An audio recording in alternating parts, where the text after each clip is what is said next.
Classified location, unknown island, Magneto's base, meeting hall. The chamber was silent, lit only by flickering light cast from a dozen tall screens.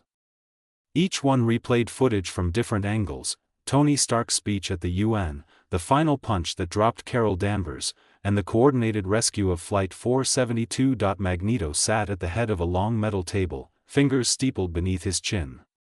His helmet sat beside him. Around him, the Brotherhood gathered, each one watching the screens with a different shade of unease. Mystique leaned against the wall, arms crossed, her expression unreadable. Her eyes shifted slowly between the screens. "This is a problem," she said at last. "A very big one." "No," Pyro muttered, flames dancing across his fingertips, "this is the beginning of the end." "The Skrulls are gone," Mastermind said, arms folded. "We should be grateful. They were parasites, and Stark did what the rest of the world lacked the nerve to do." "Don't confuse gratitude with safety," Magneto said, voice low but sharp. "Stark may have removed them, but it also revealed what kind of future he envisions." He stood slowly and turned toward the main screen, which now displayed a still image of Stark's final words at the podium. "He promised a cure," Magneto continued. "He offered a solution to people who didn't ask for their powers. He called it compassion. I call it the first step toward erasure." Wanda's eyes glowed red as she looked at him. She sat across from him, silent until now. "You believe he'll make a weapon?" "I believe he already has," Magneto answered. "The man who created a system that vaporized an entire race in 30 seconds does not wait to build contingencies. He builds them in secret, and he activates them when the world's back is turned." Azazel flicked his tail once, then leaned forward. "He is powerful. That is true. But I've seen what fear does to powerful men. It rots them from the inside." "He's not afraid," Quicksilver cut in. "That's what makes him dangerous. Stark knows what he's doing. He calculated every risk. He let the world see what he was willing to do." "And they cheered," Mystique added. "That's what haunts me. He has the majority on his side. And soon, he'll be making rules." Magneto nodded. "Today it was Skrulls. Tomorrow it is mutants. He offers comfort with one hand and extermination with the other. And now the world follows him. Even the UN bends to his presence." Mastermind leaned forward with a grim expression. "What's our next move?" "We halt the current plan." "All of it," Magneto said. "The initiative to expose the mutant suppression projects, the liberation strike in Prague, the lab attack in Jakarta, everything is frozen until further notice.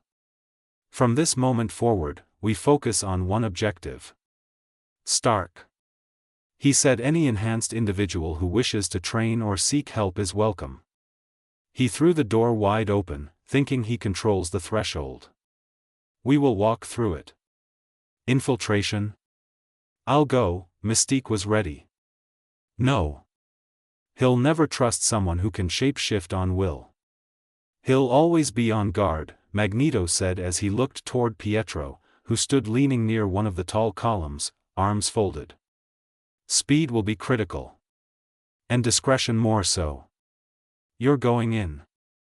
He turned then to Wanda. Her gaze met his, still calm but unreadable. "And you're going with him?" Wanda didn't react and kept her calm expression. "You will infiltrate the Ultimates as new recruits. No one has seen you two before with us, and you two have a normal life in the outside world, so it'll be easier to avoid suspicions. Get inside. Find out what Stark is building.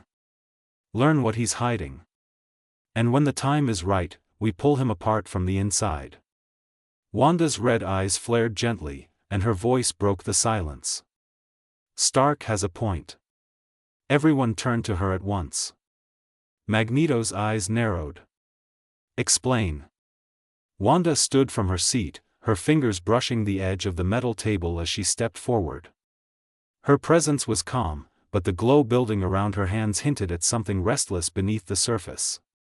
You talk about him as if he were a tyrant, she said. But he provided mutants and enhanced humans with something no one else has offered, a place, a chance, a future. She glanced around at the faces of the Brotherhood. And what have we offered? What have you offered, Father? Magneto straightened, his tone sharper now. I have offered purpose. I've fought for our survival. Wanda shook her head slowly. Survival is not enough. You told us the world feared us. That they would destroy us if given the chance. But you never spoke of what some of our own have done. The chaos and deaths. So many innocent lives caught in the crossfire of our war. So many rogue mutants running around creating chaos. You think Stark will forgive those crimes? Magneto asked. He will use them to justify control. He already forgave them, she replied, her voice rising not in anger but in clarity. He didn't name names or point fingers. He opened his doors, not just to us, but to anyone with the power to make things better. Even someone like Ghost. He could have left him to rot, but instead, he gave him a second chance. Don't you think this is the chance to improve our image instead of continuing to walk down the path with no future? Magneto looked toward her with a stern expression. You trust him too easily. And you see enemies in everyone, Wanda said. Her magic pulsed slightly now, invisible currents lifting strands of her hair. I joined you because I believed in your dream. A better world. One where people like us were not hunted or broken. But this is not that dream.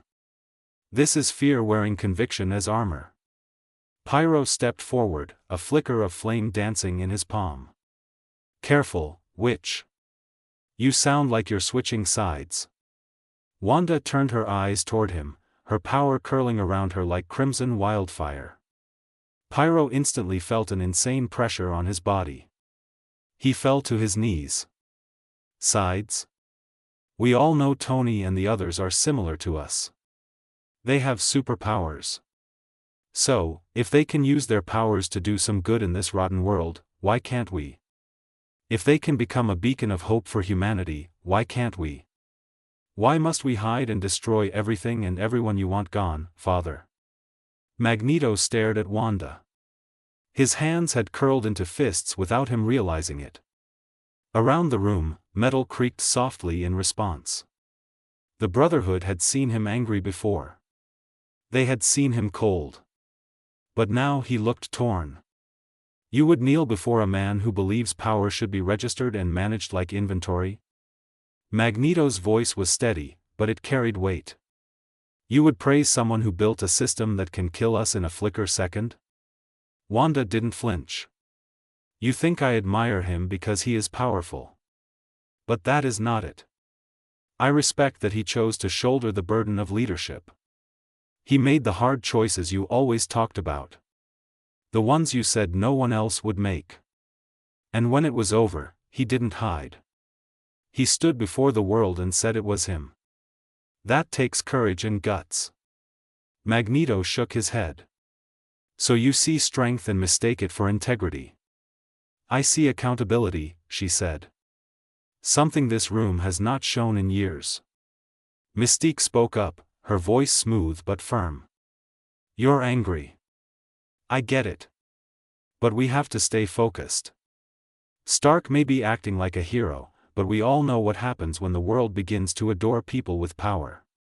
The moment we stop fitting into their image of salvation, they will turn on us. That's why we need leverage. We have leverage, Wanda replied. It's just not the kind you're used to. Right now, they're building something new. They're creating a place where powered individuals are given choices. If we step in early, we help shape what comes next. If we wait, if we attack, we become the reason people fear us. Again. Pietro stepped forward, arms folded across his chest. So we just join them? That we blend in, drink coffee, play nice, and wait to be trusted? No.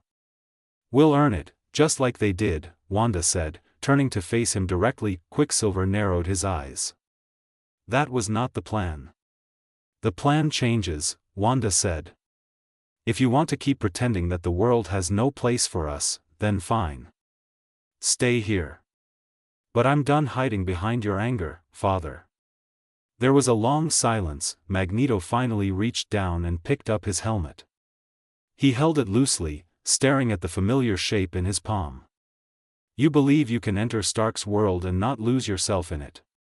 You think you can influence it from within, shift the tide, or steer the future. Maybe you're right. He lifted his gaze and met hers. But don't forget who he is, Wanda. If the moment comes when he turns on you, if you stand in the way of his design, he will not hesitate. He will not stop. He will do what needs to be done.